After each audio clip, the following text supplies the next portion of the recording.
হুজুর রহমতুল্লাহ আলাইহি বরকতে যেন আমাদের এই নামাজ সারা বাংলাদেশে কায়েম হয়ে যায়।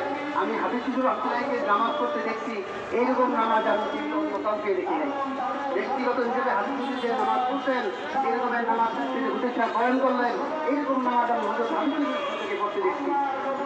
এবং হাফিজ হুজুরের এই নামাজ পড়তে দেখার কারণে আমি হাফিজ হুজুরের ভূমিকে চলে এসেছি। 1981 সালে নির্বাচনের পরে হাফিজের কাছে আমি আসছি। হাফিজ রহমতুল্লাহ এইভাবে নামাজ পড়তেন, তাদের নামাজের কথা বলতেন। আমি সবাইকে হাফিজ দিওয়ালা নামাজ পড়ার তৌফিক দান করুন। এবং হযরত নয়ন দুরানি নামাজ জন্য একটা বই লিখছিলেন, যে উনি বইটার নাম লিখলেন নয়ন দুরানি নামাজ। সকলেই আমরা ওই নামাজ আমার নিজের মধ্যে চিন্তা করার জন্য তৌফিক দান করি।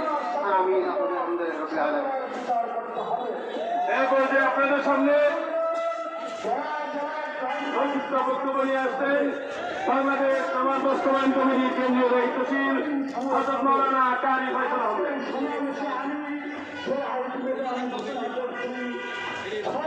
আসসালামু আলাইকুম ওয়া রাহমাতুল্লাহি ওয়া বারাকাতুহু। নাহমাদুহু ওয়া নুসাল্লি আলা রাসূলিল্লাহ।